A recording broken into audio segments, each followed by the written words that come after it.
First of all, I would like to congratulate Ashish once again for launching it in Bangalore.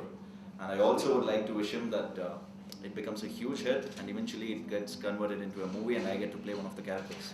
So all the best for that. And as he said, I would like to read the one-liners which he has given me. It's really fascinating and it's really interesting, according to me. The fears of defeat, I beg your pardon. The tears of defeat are not to be spent. They are to be saved for fueling forthcoming battles. It really makes it gives a huge statement, trust me. I mean, it touched me. A fallback plan is for people who walk backwards, hence they all end up where they start. Life is like a game of chess, which you have to play even after losing the king. It's a good one. People who fear death are those who lack imagination. I think it's a wonderful one-liner, seriously. I think every person has two hearts, one in his chest and one in his mother's. For it seemed that my mother sensed everything. Never live your entire life under the same tree. So these are the one-liners which I chose to read. And as soon as I read it, I actually told Ashish that I sense the same kind of sensibility in him as what I saw in Guy Ritchie. So I hope you become as famous and big as him. Congratulations once again and all the best. Thank you. I chose to read this short story, which I think like most of the actors, relate to it. So, in my early days, I performed with a lot of enthusiasm, but with no appreciation for my work from anyone. I was losing confidence. I was now unsure whether I was worthy enough to be an actor.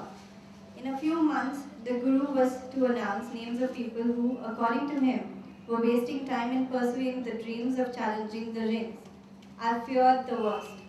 I could not think any further. I saw Ira walking towards me. I did not know how, but she always found me whenever I needed her, always ready with an answer.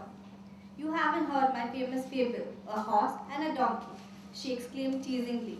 She had successfully pestered me to speak about my concern. She always managed.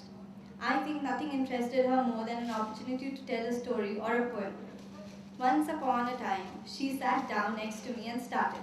She always started like this without caring that such opening sentences did not sell anymore. There was a horse and there was a donkey running together in a race of horses and donkeys.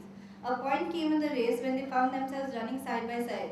For a few days, they both ran quietly, ignoring each other in others' presence. But one day the horse heard something which he hadn't heard in his entire life. Unbelievable as it sounded, he tried to listen carefully to what the donkey was repeating. It is not me, it is you who is a donkey. At first the horse kept running, unruffled by the statement, but as the donkey kept repeating it again and again in its loud bray, doubt started arising in the horse's mind. Is that right? It might be, if it is being said in such a loud voice. The moment the horse started thinking, he started slowing down, and as he slowed down, he found himself surrounded by more and more donkeys all braying in their loud voice. It is not us, it is you who is a donkey. The more the horse heard this, the more he thought, is that right? It might be, if it is being said by so many. Every day as the horse woke up to run, it heard the same words. As he listened, he went slower and slower thinking, is that right? It might be, if it is being repeated every day. And one day the horse stopped and finally thought, it is actually right, otherwise it would not have been said so loudly, repeatedly, and by so many. True to me, A Fable of Existence is a book about the ambitions and conflicts of the contemporary youth. It touches upon their existential quests.